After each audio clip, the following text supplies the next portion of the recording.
যেই বেনজির আহমেদ পুলিশের আইজি ছিল, পুলিশের প্রধান, ক্ষমতা পাওয়ার পরে বলেছিল বাংলাদেশে বিএনপির লোকজন যদি মাটির মধ্যেও থাকে, মাটির গর্তের মধ্যে থেকে টেনে বের করে জেলের মধ্যে ঢুকে শাস্তি দেব। এই শয়তান দেশ থেকে পালিয়ে গেল। গত 3 দিন আগে তাকে দুবাইয়ে গ্রেফতার করা হয়েছে ইন্টারপোলের পুলিশের মাধ্যমে। আলহামদুলিল্লাহ বলেন। আয়না ঘর তৈরি করে হাজারো আলেমদের বন্দী করেছে, কত মানুষদেরকে মিথ্যা নাটক সাজিয়ে ক্রস ফায়ার দিয়ে বিদায় করেছে, কত মানুষকে গুম করেছে। গুম, খুন, হত্যা সব কিছুর নাটের গুরু ছিল, হোতা ছিল এই বেনজির আহমেদ। তাকে গ্রেফতার করা হয়েছে দুবাইয়ে। সরকারকে ধন্যবাদ দেই, পাশাপাশি দাবি করি ওকে দুবাই থেকে অতি দ্রুত বাংলাদেশে এনে জনগণের সামনে তাকে ফাঁসির দড়িতে ঝুলাতে হবে। তার কারণে জনগণকে কম জ্বালাই নাই। কত মানুষদেরকে ক্রস ফায়ার দিয়ে হত্যা করেছে তার সে হিসাব নাই। কত মানুষকে আয়না ঘরে বন্দি করেছে তার ঠিক নাই। কত আক্রোশ নিয়ে বলেছিল মাটির মধ্যে থাকলেও জামাত বিএনপি বের করে শেষ করে দেব। এখন তুমি চোরের মতো পালিয়ে বেড়াচ্ছ। গ্রেফতার হলে কার খেলা? এ জোরে বলেন না। চোরের 10 দিন, গেরস্তর 1 দিন। এই দিনে দিন নয়, আরো দিন আছে। এই দিন নিয়ে যায় সেই দিনের কাছে। আল্লাহ বলেন ওয়ামাকারু ওয়ামাকার আল্লাহ আল্লাহু খায়রুল মাকিরিন। তারাও ষড়যন্ত্র করে, আল্লাহও কৌশল অবলম্বন করে। কার কৌশল বিজয় হয়? আল্লাহ বলছেন ইয়াকিদুনা কায়দা ওয়াকিদু কায়দা। তারাও কায়দা কৌশল করে, আমি আল্লাহ আমারও কিছু কায়দা কৌশল আছে। এই জন্য ক্ষমতা পাবার পরে জুলুম করা যাবে না। জুলুমের শেষ হয়, মাজলুমদের বিজয় হয়। যুগে যুগে মাজলুমদের পক্ষে দাঁড়ায় কে? আরেকটু জোরে বলেন। সুতরাং ক্ষমতা পাই অহংকারী হওয়া যাবে না। এ কথা বলেন কি দে? চাপা দেওয়া বোঝেন না? সেই রকম চাপা। আল্লাহর মার আছে না নাই? চাপা কাকে বলে, কত প্রকার কি কি 5ই আগস্টে স্বৈরাচাররা বুঝতে পারছে। কথা কন না কে? এগুলো আল্লাহর চাপা, এগুলো আল্লাহর মার। এটাও ছিল মুহররম মাসের 10 তারিখ আশুরার দিন। হযরত ইউনূস আলাইহিস সালামকে মাছের পেটের মধ্য থেকে আল্লাহ তাআলা 40 দিন পরে যেদিন রক্ষা করলেন, হেফাজত করলেন, এই দিনটা ছিল কোন দিন? 10ই মুহররম আশুরার দিন। আমার বন্ধুগণ, মুসলমান ভাইরা, গভীর মনোযোগ লক্ষ্য করুন।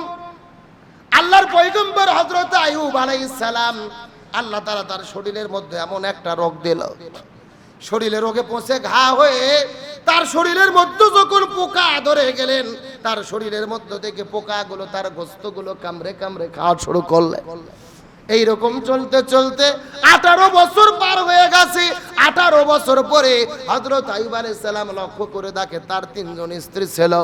স্ত্রী তাদেরকে ছেড়ে চলে গেছে, তার সন্তানগুলো দুনিয়া থেকে বিদায় নিয়ে চলে গেছে, তার রাজপ্রাসাদগুলো ধ্বংস হয়ে গেছে। কিন্তু 18 বছর পরে হযরত আইয়ুব আলাইহিস সালাম তার শরীরের মধ্য থেকে অসুস্থতা নেওয়ার পরে আল্লাহ আইয়ুব আলাইহিস সালামের দিকে লক্ষ্য করলেন। তার শরীরের মধ্যে একটা পোকা দেখা যায়, বিশাল বড় পোকা। ওই পোকা শরীরে কামড়াইতে কামড়াইতে ওই পোকা যখন মাটির মধ্যে পড়ে গেছে, আইয়ুব আলাইহিস সালাম মনে মনে চিন্তা করলেন, আল্লাহ এই পোকার রিজিক আমার শরীরের মধ্যে রেখে দিয়েছে। এই চিন্তা করে পোকাটা হাতের মধ্যে নিয়ে নিজে আবার নিজের শরীরের মধ্যে যখন পোকাটাকে লাগাই দিয়েছে, ওই পোকা আবার শরীরের মধ্যে কামড়ানো শুরু করলেন। কামড়াইতে কামড়াইতে তার জিহ্বা পর্যন্ত চলে গেছে।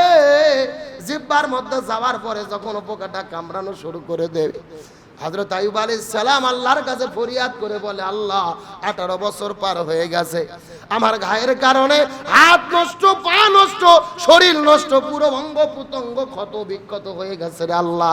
আমি তোমার কাছে সুস্থতার জন্য জীবনেও দোয়া করি নাই, কিন্তু আজকে এই পোকাটা কামড়াইতে কামড়াইতে আমার জিহ্বা পর্যন্ত চলে গেল। এই পোকা যদি আমার জিহ্বার মধ্যে কামড়াই শেষ করে দেয়, আমি কি দিয়ে তুমি আল্লাহ তোমার জিকির করব? এই কথা আল্লাহর কাছে এত বেশি পছন্দ হয়েছে, এত বেশি ভালো লেগেছে, পুরো শরীরটা ঘায়ে পচনিতে শেষ হয়ে গেছে। তারপরও আমি আল্লাহ আমার কাছে সুস্থতার জন্য জীবনে কোনোদিন দোয়া করে নাই। কিন্তু আজকে তার জিহ্বায় পোকা কামড়ায়। আমি আল্লাহ আমার জিকির করার জন্য, তার জিহ্বাটার সুস্থতার জন্য আমি আল্লাহ আমার কাছে দোয়া করে বল। আল্লাহর কুদরতি মনে বড় আনন্দ লেগে গেল। জিব্রাইলকে ডাক দে, বলে এ জিব্রাইল বসে থাকা যাবে না, এক দৌড়ে চলে যাও, জান্নাতি পানি দিয়ে আইয়ুবকে সুন্দর করে গোসল করে দাও। হযরত জিব্রাইল আলাইহিস সালাম আইয়ুবের কাছে আসার পরে সুন্দর করে তাকে পানি দিয়ে গোসল করে দিলেন, আর তার শরীরটা ভালো হয়ে গেল, সুস্থ হয়ে গেল। এই যে 18 বছর পরে হযরত আইয়ুব আলাইহিস সালাম যেদিন সুস্থ হয়েছিল, এই দিনটাও কোনো যেন তেন দিন ছিল না। এই দিনটাও ছিল 10ই মুহররম, আশুরার দিন। হযরত আইয়ুব আলাইহিস সালামকে 18 বছর পরে কঠিন রোগ থেকে আল্লাহ যেদিন মুক্তি দিয়েছিলেন, এই দিনটা ছিল কোন দিন? 10ই মুহররম। আল্লাহর পয়গম্বর হযরত ইয়াকুব আলাইহিস সালাম 12টা সন্তান আল্লাহ তাআলা তাকে দান করেছিলেন। তার মধ্যে একটা সন্তান ছিলেন যার নাম হযরত ইউসুফ আলাইহিস সালাম। হযরত ইউসুফ আলাইহিস সালামকে তার ভাইয়েরা ষড়যন্ত্র করে কূপের মধ্যে যখন ফেলে দিলেন, ইয়াকুব আলাইহিস সালাম আল্লাহর কাছে দোয়া করে বলেন, আল্লাহ সাবরুন জামিল, আমি ধৈর্য ধারণ করলাম, আপনি আমার সন্তানটাকে হেফাজত করবেন। হযরত ইউসুফ আলাইহিস সালামকে কূপের মধ্য থেকে কিছু বণিক পথিকেরা উঠায়া মিশরে নিয়ে গেলেন। দিনে দিনে ইউসুফ আলাইহিস সালাম বড় হওয়া শুরু করে দিলেন। ইউসুফ নবীকে জেলে বন্দী করা হলো। ওই জেল থেকে 10 বছর পরে তিনি মুক্ত পাইল। হযরত ইউসুফ আলাইহিস সালাম জেল থেকে মুক্তি পাওয়ার পরে তার বাবা ইয়াকুব আলাইহিস সালামের সঙ্গে যেদিন বাবা এবং সন্তানের দেখা হয়েছিল, হযরত ইয়াকুব আলাইহিস সালাম কান্না করতে করতে তার চোখগুলো কানা হয়ে গিয়েছিল, অন্ধ হয়ে গিয়েছিল। কিন্তু আল্লাহ রাব্বুল আলামিন ইউসুফ নবী দেখা হওয়ার পরে তার মুখের থুতু বের করার পরে আস্তে করে বাবার চোখে দিয়ে দিলেন। আল্লাহ তাআলা ইয়াকুব আলাইহিস সালামের চোখের দৃষ্টিটা আবারও ফিরাইয়া দিল। এই যে হযরত ইউসুফ আলাইহিস সালাম জেল থেকে মুক্ত হওয়ার পরে যেই দিন তার বাবার সঙ্গে দেখা হয়েছিল, এই দিনটা যেন তেন কোনো দিন ছিল না। এই দিনটাও ছিল 10ই মুহররম, আশুরার দিন। হযরত ইউসুফ আলাইহিস সালামকে আল্লাহ জেল থেকে মুক্ত করে তার বাবার সঙ্গে যেদিন দেখা করে দিলেন, সেই দিনটা ছিল কোন দিন? আল্লাহর পয়গম্বর হযরত ঈসা আলাইহিস সালামকে মারার জন্য, ধ্বংস করার জন্য জালেমেরা হামলা করেছে। ঈসা আলাইহিস সালাম দৌড়াইয়া যাওয়ার পরে যখন ঘরের মধ্যে ঢুকে পড়েছে, জালেমেরা চতুর্দিকে ঘেরাও করেছে। হযরত ঈসা আলাইহিস সালামকে এই দুনিয়া থেকে বিদায় করে দেবে, তাকে হত্যা করবে, মেরে ফেলবে। আল্লাহ তাআলা হযরত ঈসা আলাইহিস সালামকে তার ঘরের মধ্য থেকে ছাদ ফাটায়া চতুর্দশ মানে যেদিন উঠায়া নিয়ে গিয়েছিল, এই দিনটাও যেন তেন কোনো দিন ছিল না। এই দিনটাও ছিল মুহররম মাসের 10 তারিখ, আশুরার দিন। এমনকি কিতাবের মধ্যে এসেছেন, এই দুনিয়া যেদিন ধ্বংস হয়ে যাবে, কিয়ামত যেদিন সংগঠিত হবে, এই কিয়ামত যেন তেন কোনো দিন হবে না। এই কিয়ামতও যেদিন সংগঠিত হবে, সেই দিন হবে মুহররম মাসের 10 তারিখ, আশুরার দিন। জোরে বলেন না আল্লাহু আকবার। তাহলে একবার চিন্তা করে দেখি এই দিনের কত গুরুত্ব। পৃথিবীতে নবী রাসূলের যত গুরুত্বপূর্ণ ঘটনা, যত তাজ্জব ঘটনা, যত হৃদয় বিদারক ঘটনা, যত মুক্তির ঘটনা, সবগুলো এই একই দিনে আল্লাহ তাআলা কেন সংগঠিত করলো, এর পেছনে একটা রহস্য আছে না নাই? একটা গুরুত্বপূর্ণ রহস্য। পৃথিবীর শুরু, পৃথিবীর শেষ। আল্লাহ যেই দিন পৃথিবীতে সৃষ্টি করলেন, আবার এই মুহররম মাসের 10 তারিখেই কিয়ামত হবে, আল্লাহ পৃথিবী ধ্বংস করে দেবেন। এই জন্য আল্লামা বদরুদ্দিন আইনি রহমতুল্লাহ আলাইহি বলে, এই মুহররম মাসের 10 তারিখ আশুরার দিনে এই 10টি গুরুত্বপূর্ণ ঘটনা ঘটেছে।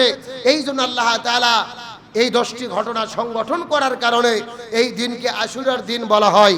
সুবহানাল্লাহ বলেন। তাহলে গুরুত্বপূর্ণ কয়টা ঘটনা বললাম? আরো জোরে বলেন। 1 নম্বর, হযরত আদম আলাইহিস সালামের সৃষ্টি, জান্নাত থেকে বের করে দেওয়া, এমনকি সাক্ষাৎ যেদিন গ্রহণ করলেন, এই দিনটা ছিলেন 10ই মুহররম, আশুরার দিন। হাবিল এবং কাবিল কুরবানি করেছেন 10ই মুহররম, আশুরার দিন। নূহ আলাইহিস সালামের প্লাবন শেষ হয়ে যদি পারে নৌকা ভিড়েছে, তারা মুক্তি পেয়েছে 10ই মুহররম, আশুরার দিন। হযরত ইব্রাহিম আলাইহিস সালাম আগুন থেকে মুক্তি পেয়েছে 10ই মুহররম, আশুরার দিন। হযরত ইউনূস আলাইহিস সালামকে মাছের পেট থেকে মুক্ত করেছে আল্লাহ 10ই মুহররম, আশুরার দিন। হযরত আইয়ুব আলাইহিস সালামকে 18 বছর পরে আল্লাহ তাআলা রোগ থেকে মুক্ত করেছে 10ই মুহররম আশুরার দিন। হযরত ইয়াকুব আলাইহিস সালাম ইউসুফ আলাইহিস সালামকে আল্লাহ সাক্ষাৎ করে দিয়েছে 10ই মুহররম আশুরার দিন। হযরত মূসা আলাইহিস সালাম কে আল্লাহ তাআলা সাগর পার করে দিয়েছে, ফিরাউনকে ধ্বংস করেছে 10ই মুহররম আশুরার দিন। হযরত ঈসা আলাইহিস সালামকে জালেমদের থেকে মুক্ত করে চতুর্থ আসমানে নিয়ে গেছে 10ই মুহররম আশুরার দিন। এমনকি এই পৃথিবীর শুরু, লৌহ কলম, আসমান জমিন, গ্রহ পর্বত নক্ষত্র সৃষ্টি হলো 10ই মুহররম আশুরার দিন। আল্লাহ তাআলা সর্বপ্রথম কলম সৃষ্টি করেছে 10ই মুহররম আশুরার দিন। আসমান থেকে আল্লাহ সর্বপ্রথম রহমতের বৃষ্টি নাজিল করেছে 10ই মুহররম আশুরার দিন। এমনকি জমিনে কিয়ামত যেদিন হবে সেই দিনটাও হবে 10ই মুহররম আশুরার দিন। চিৎকার করে বলেন আল্লাহু আকবার। তাহলে এখন সেই দিনের গুরুত্ব দেওয়ার দরকার আছে না নাই? এখন গুরুত্ব মানে কি হাই হোসাইন বলে তলোয়ার আর শেকল নিয়ে মিছিল করা নাকি? না, আমাদের অন্য কোনো ইবাদত নাই। ইবাদত হলো দুইটা। কয়টা রোজা রাখবো? কথা বলেন, কয়টা রোজা? আমরা এই সবগুলো ঘটনাকে যদি স্মরণ করতে চাই, আল্লাহর প্রতি কৃতজ্ঞতা জ্ঞাপন করতে চাই, আমাদের আর কোনো আমল নাই। আমাদের কাজ শুধু দুইটা রোজা রাখবো, 9ই মুহররম 10ই মুহররম। এই দুইটা রোজা রাখার মাধ্যমে এই আশুরার গুরুত্ব দেওয়ার আমাদের আল্লাহ তৌফিক দান করুক, বলেন আমিন। এবং আশুরার দিনে এই হাই হোসাইন বলে বলে নিজেরা নিজেদের গায়ে শেকল মারে, তলোয়ার মারে, রক্তাক্ত করে আগুনের মধ্যে ঝাঁপ দেয়, এগুলোর সঙ্গে ইসলামের কোনো সম্পর্ক, বরং এগুলো শিরকি কাজ। এগুলো কাজ থেকে আল্লাহ আমাদের সঠিক বুঝ দান করুক, হেফাজত করুক। এবং 10ই মুহররমের গুরুত্ব বুঝে আল্লাহ তাআলা আমাদের আমল করার তৌফিক দিক, বলেন আমিন।